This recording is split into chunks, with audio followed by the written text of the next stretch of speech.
마가복음 10장입니다. 13절에서부터 16절까지인데 13절 제가 읽습니다. 사람들이 예수께서 만져주심을 바라고 어린 아이들을 데리고 오매 제자들이 꾸짖거늘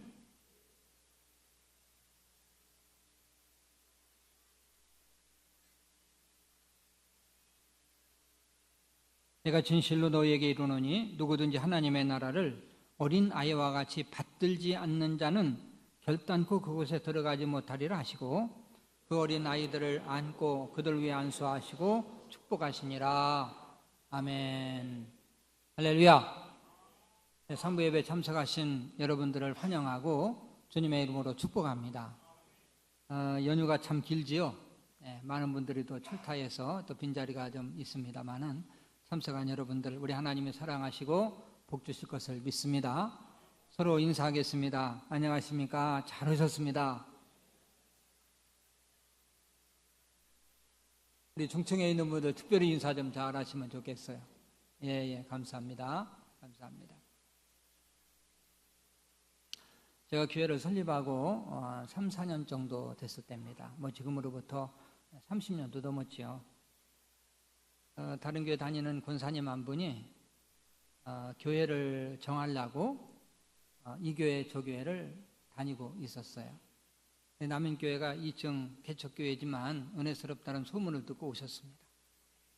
예배를 끝나고 저와 대화를 나누는 중에 목사님, 이 주위에 있는 교회 중에서 아이들을 받는 교회는 남인교회밖에 없나요? 다른 교회는 다녀봤는데 아이들이 없는데 이 남인교회 오니까 아이들이 바글바글하다는 거예요.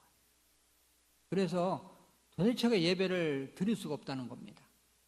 너무 정신이 없어가지고. 한 3주 정도 오시다가 다른 교회에 가서 등록을 하셨어요. 적응이 안 되는 거죠. 교회를 개척하고 나서 젊은이들이 많이 오고 아이들이 많이 왔습니다. 그렇지만 2층 교회니까 어디 유아부실을 만들 수가 없는 거예요. 같이 예배를 드립니다. 그러니까 아이들이 막 울고 또 소리 지르고 또 제가 설교하는 강대상으로 돌진해서 나오고 그럼 중간에서 막고 한 번은 아이가 막 앞으로 가니까 안내원이 쫓아가가지고 딱 붙잡아가지고 뒤로 나오려고 그러니까 의자를 꽉 붙잡고 막 우는 거예요. 제가 설교하고 있는데 제 설교를 끝쳤겠습니까? 계속했겠습니까? 안 끝이죠. 왜 설교하고 우는 거하고는 상관없잖아요. 걔는 우는 거고 나는 설교하는 거고 그런 일들이 아주 비일비재했습니다. 그러나 저는 아이들을 데리고 나가라든지 또 안 울게 하라든지 그런 말을 한 번도 안 했어요. 아이들이 너무 귀하잖아요. 그래서 부모들을 위로하고 아이들은 떠들고 소리 지르고 왔다 갔다 하고 이게 정상이다. 건강하다는 표시고 아이들을 1분 동안 너 가만히 있어 이러는 거는 아이를 보고 죽으라는 거와 똑같다. 그러니까 건강한 아이들이니까 그냥 둬라. 그 대신 내 설교에만 집중해. 근데 나도 내 설교에 집중이 안 돼요.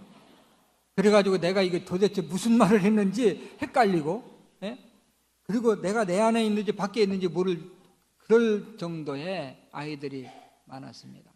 제가 이제 전도사 때 개척을 했기 때문에 강도사가 되고 목사가 되고 그리고 처음 세례를 주는데 첫 세례가 유아 세례 26명이야. 2층 교회에서. 그 다음부터 계속해서 20명, 15명 계속해서 지금까지 이어나오고 있어요. 유아 세례가. 참 특별한 은혜고 그래서 나한테 유아 세례 받은 그 아이들이 자라나서 결혼하고 안수 집사도 되고 지금 이렇게 교회에 큰 일꾼들이 되어 있습니다. 너무너무 감사한 일이고요. 요즘 도시지역에도 애들이 점점 없어지잖아요. 그래서 주일학교 어려워지고 또 교회들이 주일학교를 아예 안 하는 교회들이 많이 생겨나요. 아주 얼마나 많은 교회들이 주일학교를 안 하는지 몰라. 근데 이제 우리 교회만은 아이들이 계속 와요. 젊은이들이 오고 그래서 영아부가 부흥되고 유치부가 또 아이들이 바글바글하고 1초동부, 2초동부, 중등부, 고등부, 청년부까지 이 다음 세대들이 얼마나 열심히 하고 또 부흥되는지 모릅니다. 모두가 다 하나님의 은혜인 줄 믿습니다.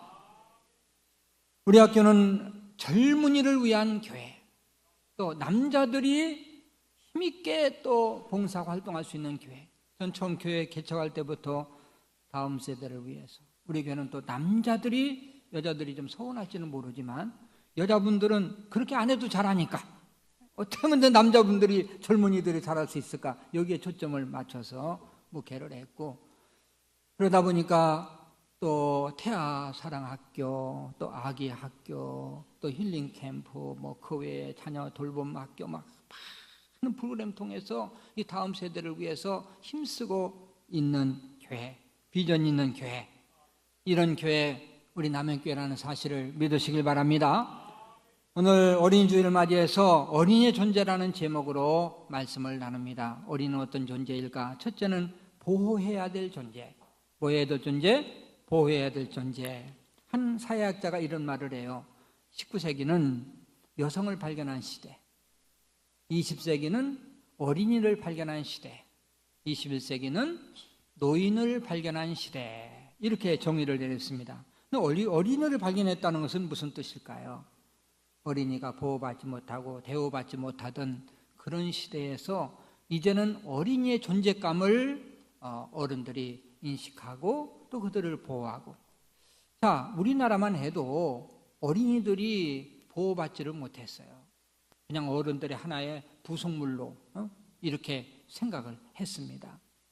어린이라는 말이 없었습니다. 뭐 이놈 저놈 이렇게 불렀어요. 이 방정환 선생은 우리 민족에 있어서 참 그 어린이의 존재감, 또 어린이날을 제정하는데 큰 역할을 했죠. 1920년대 어린 아이들이 그렇게 보호받지 못하고 천대받고 있을 때, 어린이는 우리 한국의, 우리 나라의 미래인데, 그래서 일본에서 유학하고 있을 때 방학 이용해서 우리나라에 와가지고 그 어린이, 이 어린이에 대한 그러한 운동을 펼치기 시작해서 어린이라는 말을 처음으로 만들어낸 사람이 이제 방정환 선생인데요. 어린이라는 말이 무슨 뜻이냐면 어리신이, 이런 뜻입니다. 어리신이, 이건 존중하는 말이에요. 어리신이 어른과 똑같은 그러한 귀한 존재고 또 존중하고 보호할 존재다, 이런 뜻입니다. 어린이는 보호받아야 된다. 근데 요즘은 또 너무 보호를 많이 하니까 또 문제예요. 과잉 보호죠. 아이가 요구하면 무조건 다 들어주고 하고 싶은 일 다 하게 하고, 이게 어찌 보면 좋은 것 같지만 이 아이들한테는 굉장히 나쁜 영향을 끼치게 된다는 것입니다. 어떤 주일학교 선생님이 이런 말을 하더라고요. 목사님, 우리 주일학교 학생이 저한테 이런 말을 했어요. 선생님, 우리 엄마 아빠가요 저를 얼마나 사랑하고 아껴주고 보호해 주는지 몰라요. 너무너무 해달라는 거 다 해주고요, 너무너무 잘해줘요. 근데 나는 너무너무 걱정이 많아요. 아니, 엄마 아빠가 그렇게 잘해주는데 무슨 걱정하냐? 엄마 아빠가 없어질까 봐요. 걱정도 팔자라고. 엄마 아빠가 없어질까가 걱정이래. 무슨 뜻인지 아십니까? 엄마 아빠가 없으면 못 살 것 같은 거야. 그냥 엄마 아빠가 했던 거 다 해주니까 없어지면 금방 자기가 어떻게 될 것 같으니까 그 불안감이 있는 거예요. 과잉보호 증후군이라고 그래가지고 평생 부모만 의지하고 무기력한 그러한 자녀로 양육할 수가 있다는 거죠. 어쨌든 어린이는 보호해야 되고 존중해야 되는 존재입니다. 특히 어린이의 영혼을 보호하고 영혼을 사랑해야 돼요. 우리 예수님이, 어린 아이들이 예수님에게 오니까 제자들이 막았잖아요. 근데 예수님이 분을 내셨다고, 화를 냈다고 그랬어요. 어린이가 얼마나 귀한데 나한테 오는 것을 막냐.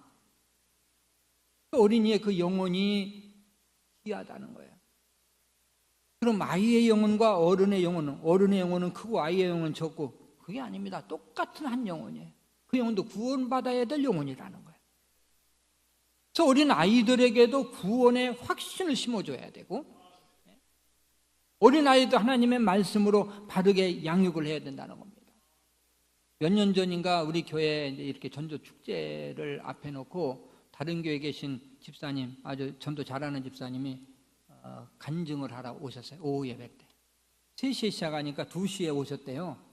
2시에 오셔서 우리 교회 이제 시설을 이렇게 돌아보는데 유치부 학생들 둘을 만났대요. 만났는데 그 집사님이 유치부 어린이에게 물었대.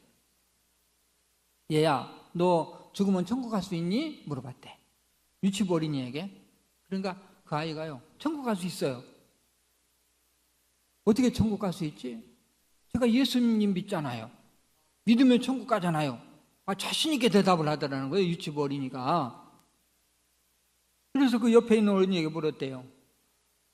그러면 너는 엄마가 더 좋냐?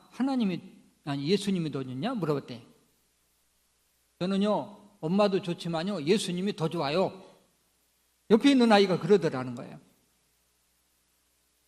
그 집사님이 저와 이제 목양실에서 대화를 나누면서, 목사님, 남영교회는 이 유치부 학생들이 저 정도의 믿음을 가졌으면 참 남영교회 수준을 알겠습니다. 제가 그렇다고 그러지 뭐 안 그렇다고 해요? 네. 그렇다고 우리 유치부 수준이 저 정도라고 제가 아주 기분이 좋고 이제 감사하게 그렇게 생각을 했습니다. 그래요. 우리 남영교회 교육자들이 정말 구원에 대해서 귀하게 생각하고, 한 영혼을 귀하게 생각하고, 주일학교 선생님들이 또 귀하게 생각하고, 그들에게 구원의 확신을 심어주고 인생의 가치를 알려주고, 예수님이 얼마나 귀하다는 것을 얼마나 가르쳤으면 그렇게 확신 있게 대답했을까. 우리 어린이들 정말 귀합니다.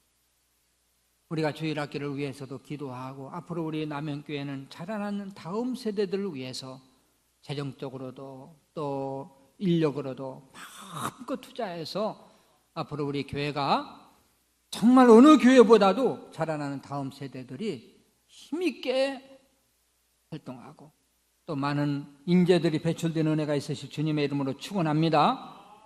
두 번째, 어린이는 가르쳐야 될 존재입니다. 보호를 해줘야 되지만 또 가르쳐야 돼요. 무엇을 가르쳐야 될까요? 첫째는 성공의 길. 어떻게 하면은 인생이 성공할 수 있을까? 성공의 길은 두 가지인데요. 하나는 바른 인격이 바로 돼야 성공할 수 있다. 이것을 가르쳐야 된다는 거예요. 요즘 실력을 쌓는 것이 성공의 기준이라고 생각해서 부모들이 가장 관심 갖는 것이 성적 아니겠어요? 너 1등 가야 돼. 너 공부 잘해야 돼. 경쟁에서 이겨야 돼. 어떻게 해서 이겨야 성공하는 거란다? 앞서가야 된다. 그러나 사람이 많이 한다고 경쟁에서 이긴다고 성공한다? 그렇지 않습니다. 그렇지 않아요. 실력도 중요하지만 인성이 중요합니다. 요즘은 실력으로 말하면 다 좋아요.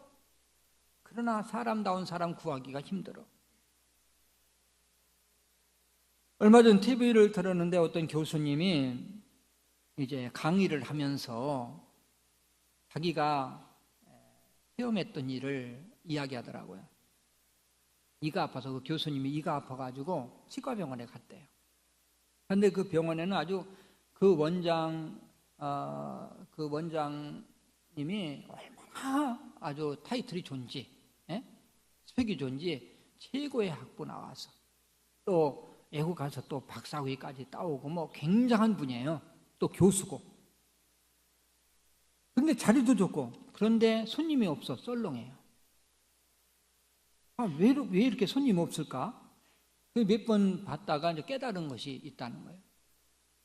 의사 선생님도 원장님도 얼굴이 굳어 있고 간호사들도 항상 긴장되어 있는 그런 얼굴들이에요.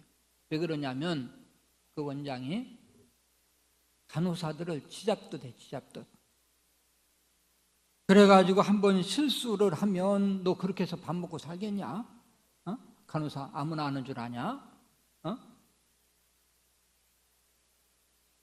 그만두는 게 낫지 않겠냐? 그죠? 3개월도 못 견디고 나온다는 거예요. 그래서 그 소문이 나가지고 그 병원에 아무도 안 가려고 그래, 간호사들이. 그래서 혼자 할 때가 있어.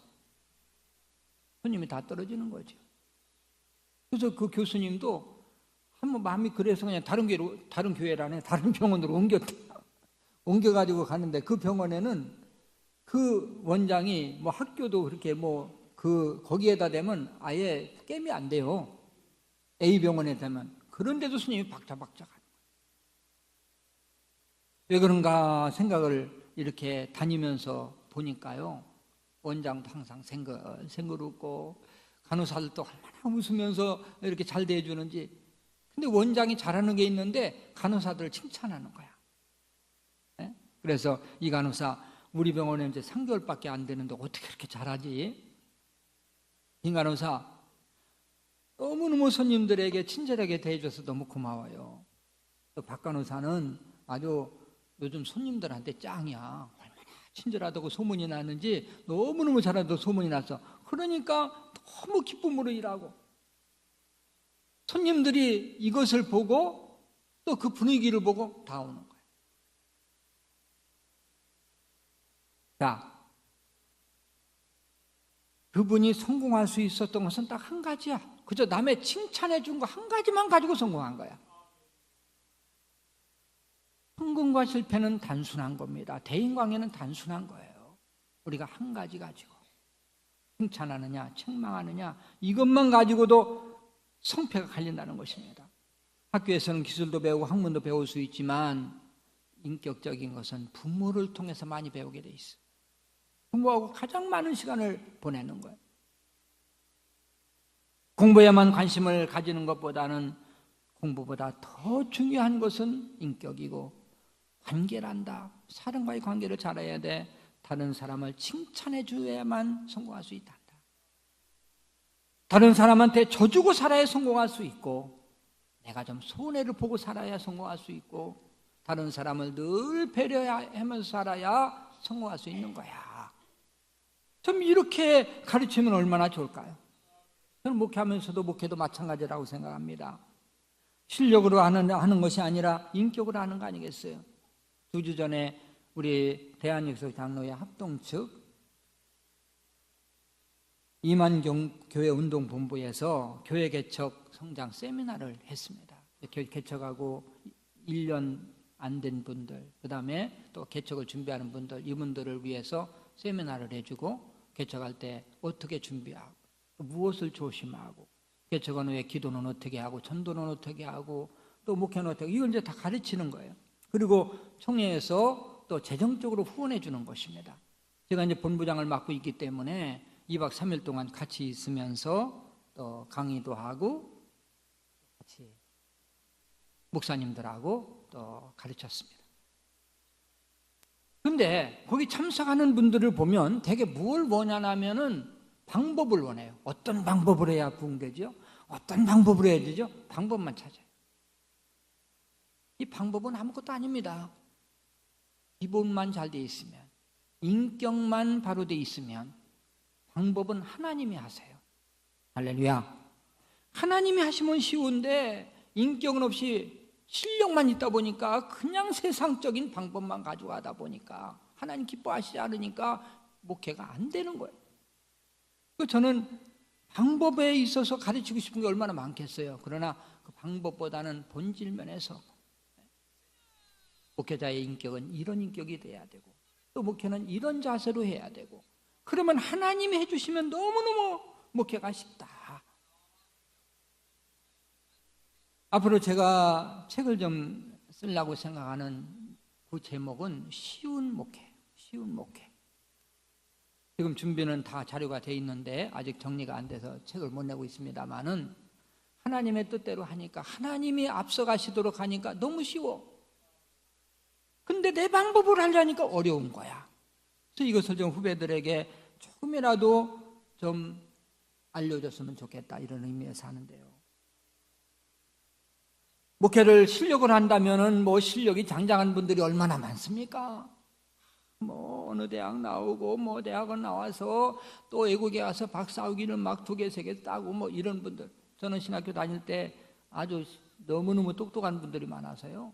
참 똑똑합니다. 말 잘하고요. 그 나는 쫄아가지고요. 야, 나는 이거 뭐 서울 도시에서는 목회도 못하겠다. 저분들 뭐 되면 나는 너무나도 약한 사람이니까 시골로 가야지. 나는 뭐 시골 뭐 꼭 실력 없는 사람 시골 간다는 건 아닙니다. 시골 가려고 그랬는데 하나님이 또 이렇게 서울에다가 개척교회를 하게 해주셨고, 제가 몇 번을 말씀드렸지만, 그래서 하나님, 나 정말 부족해서 나 같은 거 보고 누가 오겠어요. 눈도 쬐그만치요, 실력도 없지요, 말주변도 없지요. 나는 30명만 주셔요. 그러면은 내가 일생 동안 그저 변명 안 하고 내가 하나님께 감사하면서 목회하겠습니다. 그 대신 나는 하나님이 이 지역을 선택해 주셨으니까 이 지역에도 한 명 있어도 나는 이 지역에서 뼈를 묻겠습니다. 그리고 나는 성실하게만 목회하겠습니다. 이렇게 하고 하나님께 기도하면서 했는데 하나님이 얼마나 사랑해 주시고, 우리 동기들 가운데 그 많은 똑똑한 목사님들이 있지만 개척한 교회에서는 우리 교회가 좀 제일 크지 않습니까? 참 제가 얼마나 감사한지요. 하나님이, 목회는 하나님이 하시는 거지. 그럼 찾는 자, 실력 있는 자를 하나님이 찾으시느냐? 그게 아니라 인격 있는 자. 다르게, 그렇다고 제가 인격이 완전하다는 것은 아니에요. 그럼 어떻게 하면은 성도들 편에서 성도들을 편하게 하고 성도들을 위해서 내가 희생하고 헌신할 수 있을까? 이런 마음만 가져도 하나님 기뻐하시는 거야. 그 다음에 또 한 가지는 바른 믿음을 가져야 성공할 수 있다고 가르쳐야 돼요. 여러분, 인격이 아무리 좋아도 믿음이 없으면 그건 헛된 거야. 인격 위에 믿음을 세워야지. 믿음이 제일이지. 인격에 믿음을 더할 때 진정한 성공이 이루어진다는 사실을 믿으시길 바랍니다. 부모는 자녀에게 바른 믿음을 가르쳐야 돼요. 기가 따갑도록 아이들에게 가르쳐야 됩니다.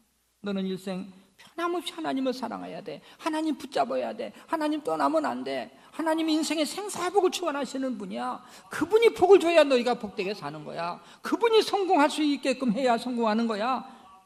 따갑도록, 듣기 싫어도 계속 심어줘야 됩니다.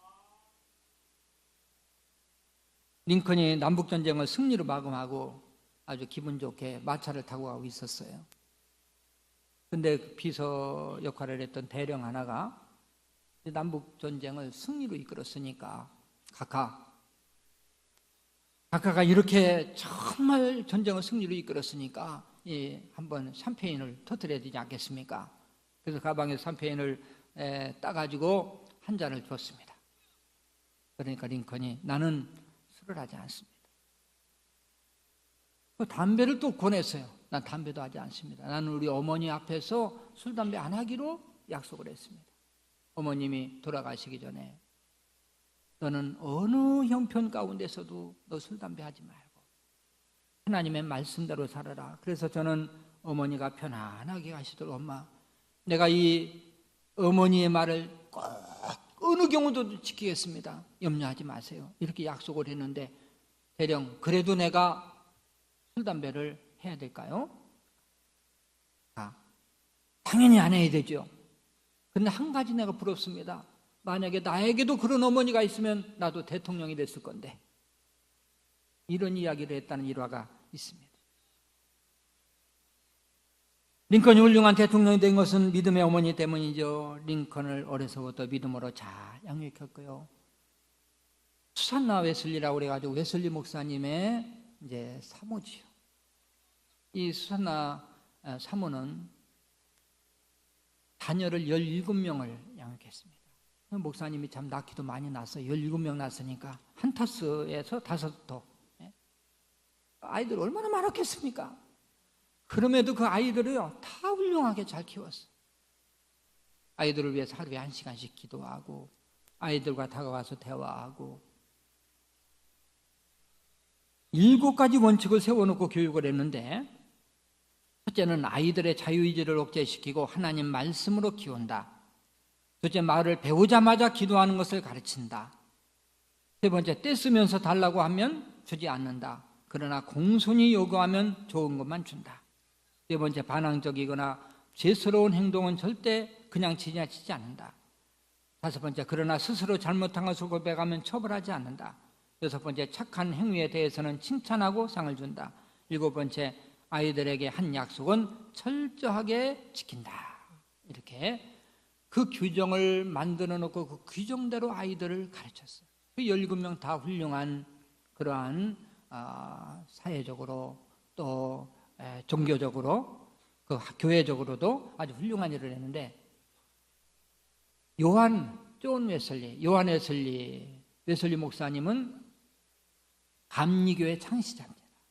그래서 영국 그 부흥에 아주 큰 역할을 감당했고, 또 찰스 웨슬리라고 해서 그분은 찬송시를 9,000편이나 이렇게 써가지고 참 영적인 대각성 운동에 큰 영향을 끼쳤지. 어쨌든 부모가 자녀들을 위해서 믿음으로 인격적으로 가르치면 그것이 다 뿌리가 되고, 그래서 나중에 자녀들에게 영향이 끼치고 자녀들이 훌륭한 자녀로서 성장할 수 있다는 것이죠. 첫째는 성공의 길을, 두 번째는 축복의 길을 가르쳐야 되는데, 우리는 축복받는 것이 이렇게 돈 벌어야 되고 저렇게 돈 벌어야 되고, 이것도 중요한 거예요. 그래서 사람들이 막 복을 받고 싶고, 여기 있는 분들 다 복 받고 싶죠. 내가 다 알아요. 복 받기 싫으면 여기 나오지도 않았어요. 근데 복 받는 길을 우리가 바로 알아야지. 숫자만 가지고도 복 받고 싶어가지고. 여러분, 중국 사람들이 제일 좋아하는 숫자가 무슨 숫자인지 아십니까? 8자. 이 그냥 복이 그냥 옆으로 쫙 흘러간다 그래서 8자를 좋아해요. 근데 이 8자를 얼마나 좋아하냐면요, 8자가 들어간 전화번호는요, 부르는 게 값이야. 이제 청도에 갔을 때 엄청난 건물에 그 회사 전화번호가 888에 8888이야. 근데 그 안내하는 분이 그러더라고요. 저 전화번호가 몇 억짜리예요. 그 전화번호가 몇 억짜리래. 그렇게 이제 그 8자만 있으면 복을 받는다고 그러고, 우리는 7, 7자죠. 4자는 또 죽을 4자를 싫어하죠. 4층은 없어 또. 예? 또 유럽 사람들은 13은 가룟 유다 숫자라고 해서 12를 좋아하고 13은 또 싫어합니다. 그러나 숫자에 있는 것이 아니죠. 아이들에게 축복은 여기 있고 저기 있지 않아. 축복은 하나님께 있는 거야. 하나님을 바르게 믿으면 복을 받아. 하나님은 복의 근원이 되시오. 그저 이런 것을 수도 없이 아이들이 인지할 수 있도록 가르치고 또 가르쳐야 된다는 거예요. 어려서부터 철저하게. 이제 말씀을 마무리합니다. 예수님께서 어린이를 사랑하셨어요. 우리도 어린이는 보호해야 될 존재고 바르게 가르쳐야 될 존재. 이 어린이들에게 우리 대한민국의 미래가 거기에 있고 한국교회의 미래가 그들에게 있어요. 제일 걱정이 되는 것은 주일학교가 지금 부흥이 안 되고 후퇴하고 있다는 거예요. 우리는 주일학교를 위해서 더 많이 투자하고 더 많이 기도하고 더 관심을 가져야 됩니다. 여러분들 자녀를 위해서도 마찬가지입니다. 이왕이면 우리 기독교인 중에서 바른 믿음을 가진 사람들이 대통령도 해야 되고 국무총리도 해야 되고 경제적으로도 부자도 돼야 되고 그래야 되지 않겠습니까? 그래야 또 힘있게 복음이 증거되는 거 아니겠습니까? 여러분들 자녀 중에서 이러한 자녀들이 많이 배출되시기를 주님의 이름으로 축원합니다.